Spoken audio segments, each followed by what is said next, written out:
শীত মানেই কিন্তু সবুজ শাকসবজি আর রকমারি খাওয়া দাওয়া। শীতকালে কিন্তু যাই বলো, খেয়ে আর ঘুমিয়ে দারুণ শান্তি। আজকে বাগান থেকে টপ করে গিয়ে একটা টাটকা তাজা ফুলকপি নিয়ে এলাম। আর বাজার থেকে বুবলার বাবা টাটকা তাজা নিয়ে এসেছে পেঁয়াজ শাক। অনেক দিন হয়ে গেল জানো তো, পেঁয়াজ শাকের এই রেসিপিটা বানানো হয়নি। তোমাদের সাথে তো পেঁয়াজ শাকের অনেকগুলো রেসিপি বানিয়েছি, কিন্তু ইউটিউবে ফেসবুকে এই প্রথমবার আমি কিন্তু এই রেসিপিটা শেয়ার করছি। তো তেল পাঁচফোড়ন দিয়ে এই আলুগুলো হালকা করে ভেজে নিলাম একটু নুন দিয়ে। একটু ঢাকা দিয়ে দিয়েছিলাম, ঢাকা খুলে আবার একটু নাড়াচাড়া করে এরপর দিয়ে দিলাম কেটে রাখা পেঁয়াজ শাকগুলো। অবশ্যই কিন্তু ভালো করে ধুয়ে নিতে হবে যাতে একটু বালি না থাকে, কারণ শাকে যদি বালি থাকে না তাহলে আর তরকারি খেয়ে কাজ নেই। পেঁয়াজ শাক আলুটা ওদিকে ভাজতে দিয়ে তারপর আমি এখানে চলে এলাম পোস্ত বাটতে। আজকে করব পেঁয়াজ শাক আলুর পোস্ত। যারা খেয়েছো তারা তো অবশ্যই জানবে এটা কতটা টেস্টি হয়, আর যারা খাওনি তারা কিন্তু ঝটপট করে খেয়ে নেবে। তবে হ্যাঁ, একটা কথা তোমাদেরকে বলি, এটা কিন্তু পেঁয়াজের শাক, এটা কিন্তু পেঁয়াজ কলি নয়। পেঁয়াজ কলি আর পেঁয়াজ শাকের কিন্তু অনেকটাই তফাৎ থাকে।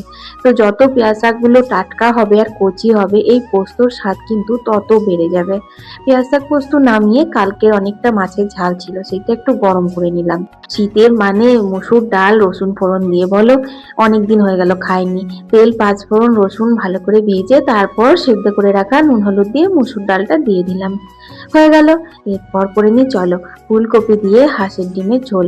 হাঁসের ডিম আলুগুলো ভাতের মধ্যে সেদ্ধ করে নিয়েছিলাম, তারপর ছাড়িয়ে সর্ষের তেলে লাল করে ভেজে তুলে তারপর পেঁয়াজগুলো ভেজে ফুলকপিগুলো দিয়ে দিলাম।